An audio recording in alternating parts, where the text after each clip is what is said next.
देखो, हमारे सनातन धर्म में 16 संस्कारों का वर्णन मिलता है। संस्कार तो बहुत हैं। अब आजकल आप लोग सबसे मूल चीज ही भूल गए हैं। मूल चीज क्या है? पैसा होना जरूरी है बच्चे के पास या संस्कार होना जरूरी है बच्चे के पास? क्या जरूरी है? और आप लोग बच्चों को पैसे पूरे दे रहे हैं, संस्कार रत्ती भर नहीं दे रहे। आप जानते हैं कि आप अपने पांव में कुल्हाड़ी मार रहे हैं बच्चों को संस्कार ना देकर, क्योंकि ये गाज तुम्हारे ही सिर पे गिरेगी बुढ़ापे में।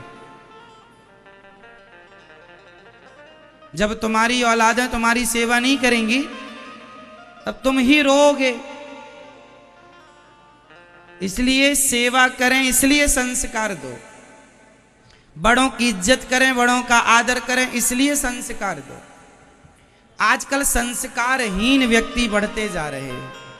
16 संस्कार होते हैं हमारे सनातन धर्म में।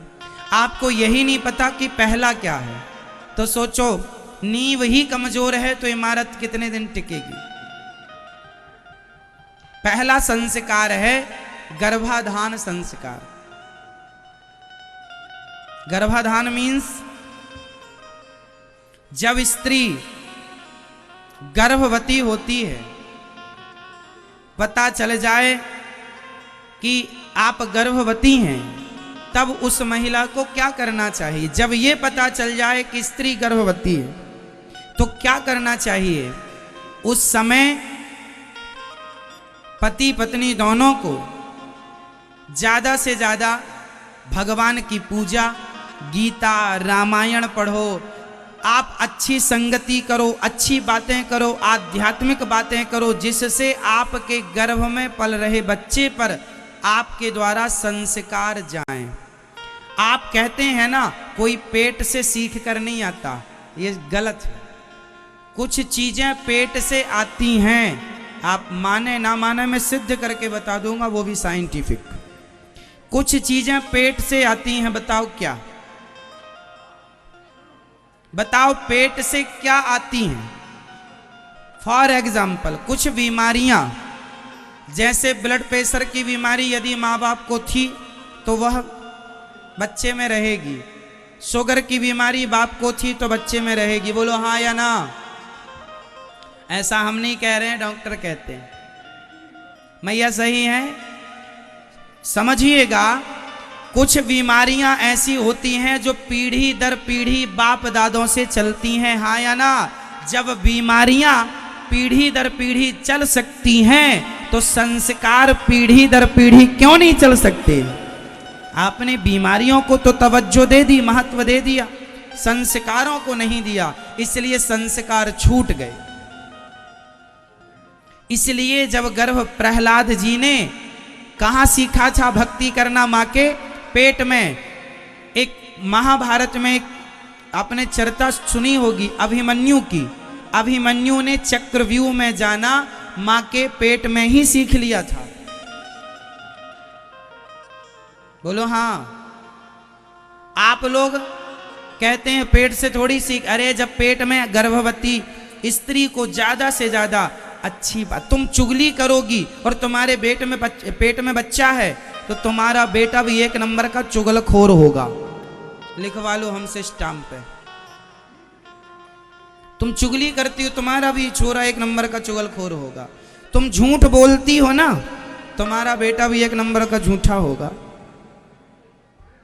और तुम अच्छे सच्चे कार्य करती हो, अच्छे रास्ते पर चलती हो, पति पत्नी दोनों बड़े प्रेम से भगवत चिंतन भगवत भजन में मन लगाते हैं। लिखवा लो, आप दोनों संस्कारी हैं।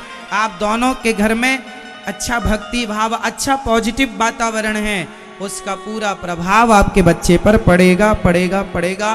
कोई नकार नहीं सकता। हाँ, बाद में भी आपको ध्यान रखना होता है बच्चों का, पर मूल जो संस्कार की नींव है वो गर्भ में ही डालनी। इसे कहते हैं गर्भाधान संस्कार। बच्चे पेट में हैं, बेटा संस्कार दीजिए, है ना? शादी होने के बाद लड़का लड़की आजकल घूमने के लिए अपना पहले ही निकल जाते हैं। शादी के पहले आजकल रिजर्वेशन हो जाता है, कहाँ जाना है पहले प्लानिंग हो जाती है। शादी हुई, छोरा छोरी उड़ गए, कोई वहां जा रहा है, कोई वहां जा रहा है।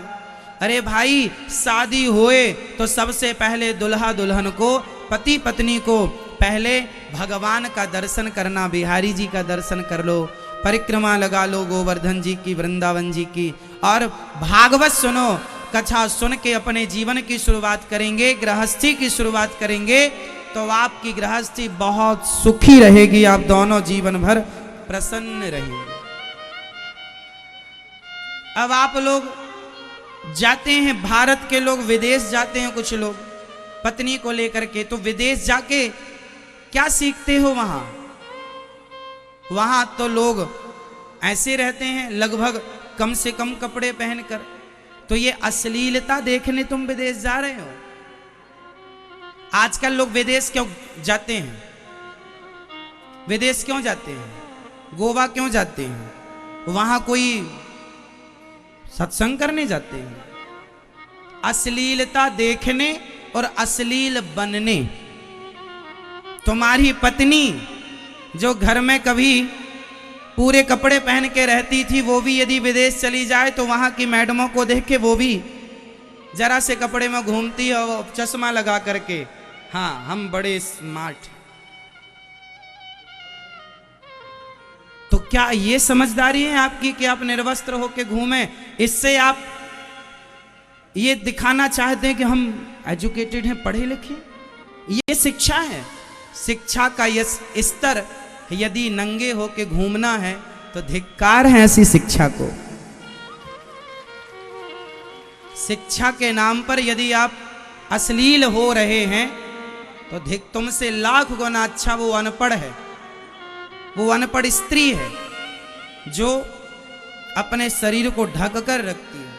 अरे सबकी एक मर्यादाएं हैं मेरी माँ, पढ़ लिख जाना बुरा नहीं है साहब, पढ़ने लिखने के नाम पर जो ये अश्लीलता फैल रही है ये बड़ी बुरी है,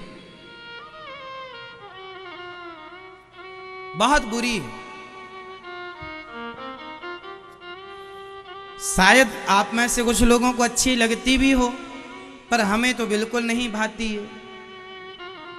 सब्सक्राइब करें हमारे YouTube चैनल साधना गोल्ड को और पाएं वीडियो सबसे पहले, और हाँ, बेल आइकन दबाना ना भूलें।